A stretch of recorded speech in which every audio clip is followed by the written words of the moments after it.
আমাদের শখের free fire গেমটা যদি বাংলাদেশ থেকে ব্যান্ড হয়ে যায় তো ভবিষ্যতে কি ঘটতে পারে চলুন সে সম্পর্কে আজকে আলোচনা করি। প্রথমত একটা নেশাখোর ছেলেও এই ফ্রি ফায়ার গেমটা খেলতো। যে নেশাখোর ছেলেটা 24 ঘন্টা রাস্তায় মেয়েদেরকে ইপটিজিং করতো, সেই নেশাখোর ছেলেটাও ফ্রি ফায়ারের প্রতি আসক্ত হয়ে গেছিল। এই নয় যে সে 24 ঘন্টা ফ্রি ফায়ার খেলতো, যার অবসর সময়টা সে ফ্রি ফায়ার গেম খেলে কাটাইতো। যে অবসর টাইমটা সে একটা মেয়েকে ডিস্টার্ব করতো আগে এক সময়, কিন্তু সে ফ্রি ফায়ার গেম খেলে কাটাতো। এটা আমাদের সরকারের চোখে যায়নি, অথবা আমাদের আইনের যারা লোক আছে তারা দেখিনি। তো এই ভালো দিকগুলো তারা কখনোই দেখিনি। যে ছেলেটা নেশায় আসক্ত ছিল সেই ছেলেটাও ফ্রি ফায়ারে আসক্ত। একটা স্টুডেন্ট যেখানে প্রেম করতো, আজে বাজে সম্পর্ক করতো, সেই স্টুডেন্টটাও ভালো হয়ে ফ্রি ফায়ার গেম খেলতো তার অবসর টাইমে। সেটা আমাদের সরকার কখনোই দেখেনি। তো ফ্রি ফায়ার পাবজি ব্যান করছে ভালো কথা।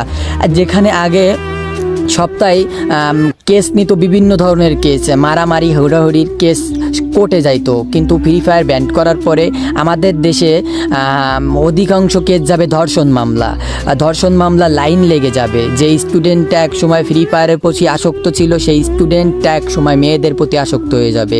মেয়েদের মৃত্যুর সংখ্যা বেড়ে যাবে, মেয়েরা ধীরে ধীরে মারা যাবে। বেশিরভাগ মেয়েই আত্মহত্যা করবে, গলায় ফাঁসি দিয়ে মরবে, কারণ তারা সমাজে মুখ দেখাতে পারবে না, কারণ তাদের আজে বাজে ভিডিও ভাইরাল করে দেবে।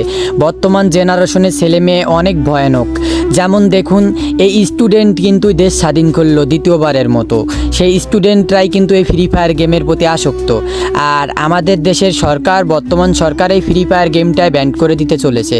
তাইলে এই গেমটা যদি ব্যান করে দেয় তাইলে দেশের পরিস্থিতি কতটা ভয়ঙ্কর হতে পারে এটা তো বোঝাই যাচ্ছে। এটা আমার মুখের কথা না, ভবিষ্যতে ঘটবে। ফ্রি ফায়ার যদি বাংলাদেশ থেকে ব্যান করে দেওয়া হয়, আপনারা দেখবেন আমার কথাগুলো ঠিক মিলে যাবে একদিন।